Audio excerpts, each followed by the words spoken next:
Let the mommy wars begin. Full-time job or full-time mom? What is a mother to do? Which comes first, the job or the family? Since the 1990s, it's been hard to watch coverage of parenting without hearing about America's ceaseless so-called mommy wars between employed mothers and those who stay at home. Do we really put our kids at risk every time we head to the office? Today, 70% of U.S. mothers work outside the home. They've become a mainstay of the American labor force. We have to address the facts that women are working, and it's very unlikely that we're going to go back to a situation where women don't work in such high numbers. For most of the mothers in this world, there isn't an option.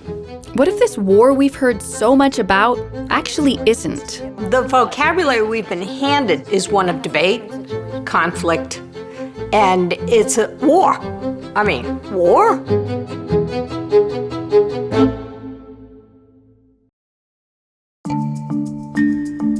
It is dinner time in a lot of American households. For many mothers who now work as well as fathers, it is often the first time in many hours they have seen their children. It is a problem.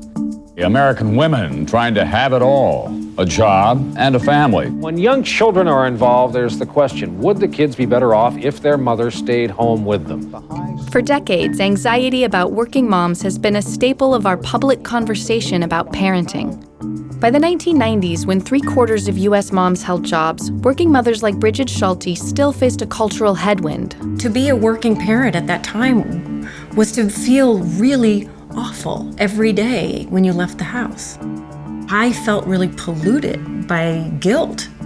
I'm spending all this time at work, and then I come home, so I must not be devoting all this time and energy to my kids, or I'm not doing the same thing that my mother did. Must you stay at home in order to raise a successful and happy child? You couldn't go very far without seeing some kind of headline about mothers in particular abandoning their children. A child needs a mother. I think it's very important that I work. Don't condemn me because I choose my kids as my job. We're in the middle of mommy wars here on the show. At the heart of the mommy wars is a sense of ambivalence about our choices, that we're not really quite sure that going to work is the right thing. We're not really quite sure that staying home is the right thing. And few talking points crystallized the worry better than a single eye-popping statistic. Parents today spend about 40% less time with their children than they did a generation ago. 40% less time. 40% less time with their families. When that statistic comes out that says, guess what? All of your fears are true. That just hit like a bomb. The number came from William Maddox, then an analyst with the Family Research Council. In editorials, policy papers, and interviews, he highlighted parenting studies alongside all kinds of social ills. We're living in an age, after all, with high teen sexuality, high teen pregnancy, AIDS, violence in schools. This is a very, very different sort of environment in which children are being raised. Maddox attributed his 40% number to John Robinson, a University of Maryland sociologist. There was just one problem. And I says, where do people get this number? It doesn't make any sense. William Maddox declined to go on camera, but he told us he calculated the figure by taking 1965 childcare time figures from this book by John Robinson and comparing them to what he thought were 1985 numbers Robinson had summarized in this magazine article. But Robinson's article contained mistakes that made the 1985 numbers appear falsely low, and Maddox never checked the underlying data. So since then, whenever anybody's called and asked about it, I've corrected them that in fact, this was absolutely an erroneous conclusion. But that false statistic fueled the conventional wisdom. We spend 40% less time as parents with children than we did a generation ago. Because more and more parents were working outside the home, they have less and less time for their children. It resonated for people because we were used to this idea that women were supposed to be staying home and taking care of their kids. Children are starving for attention from their parents. Am I hearing a call for working mothers to go back home? Yet much of the media narrative about perceived harm that working mothers inflict on kids has missed a surprising fact. Over time, we've seen something really amazing and dramatic in American parenting.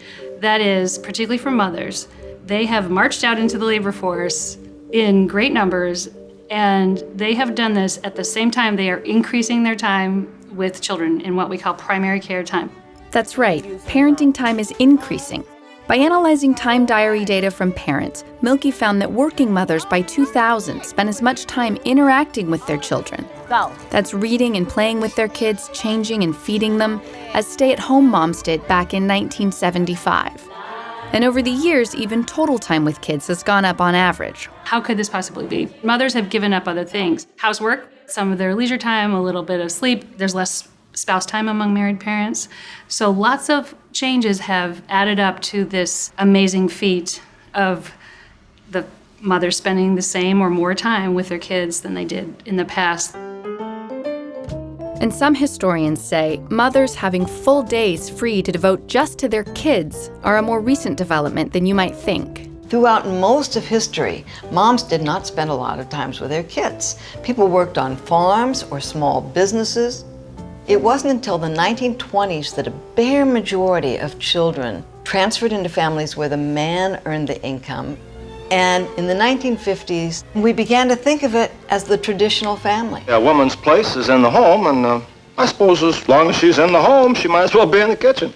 People have been looking at the Leave It to Beaver reruns that have a wife just waiting for all the kids to come home. When I interview kids raised in those homes, their women were much too busy doing housework, mopping floors. We're going out tonight. I've got to rush. Preparing for the husband to come home to spend much developmental time with them. More recently, sociologist Amy Shin has studied the impact that time spent parenting has on kids. There's so much anxiety, so much emphasis placed on spending enough time with your children. What we find is that sheer quantity of time doesn't really matter. It's really the specific types of activities you do with that time that matter. Shin and her colleagues found that reading with children, sharing meals with them, interacting with them does, of course, have benefits, but so do other things. Parental education really matters. Growing up in a safe neighborhood matters. Attending a good school matters. The effect of time is a drop in the bucket if you consider the whole set of factors that actually have meaningful impact for children. And preoccupation with mother's time has contributed to the enduring one-sidedness of our public conversations about raising kids. What about the fathers? We kind of let them off the hook. Nobody was telling fathers that it was time for them to leave work earlier or spend more time with their kids. Nobody was telling fathers that they needed to quit their jobs, that they weren't doing the right thing with their lives. Since 1965, married fathers have nearly tripled the amount of childcare they do. Good news that's tempered by one nagging fact. Mothers still spend almost twice as much time with their kids as fathers do, but the gap is shrinking. And we should encourage families to make sure that gap shrinks and disappears. Research suggests that fathers taking part in childcare produce a whole host of benefits for children, from better language skills to more empathy. And fathers who get involved early tend to stay that way. Fathers are important emotionally to children. Fathers are important in terms of play and the time they spend with them. Fathers who spend time with their kids, even from the very earliest moments after birth, are likely to have better connections, things that can last a lifetime. In those early moments, when the baby first comes home, that's when the family dynamics get set. What's the one policy change that could really make a difference for women, for work and family, for gender issues? And more than anything, I'll say parental leave for dads. Solo parental leave for dads. And some argue that discussion of those kinds of policies has been overshadowed in decades of debate over whether or not individual women should be working. Because we're featuring mommies throwing food at each other, we're not talking about the need for universal child care, the need for flexible hours. We haven't had a real significant piece of national policy since the Family and Medical Leave Act, which is 25 years ago. And the fact that so many people are combining work and family is a real testament to individual families and their ingenuity. Because our companies, our culture, and our national policies don't make it easy. Stay-at-home moms. The mommy wars is very parallel to the way the media covers everything. Conflict are us, you know. Let's put it all in terms of a conflict. You think working moms are selfish. You're saying stay-at-home moms are lazy? The media only does feelings that are absolute certainties hurled at each other. And that's what happened with the mommy wars.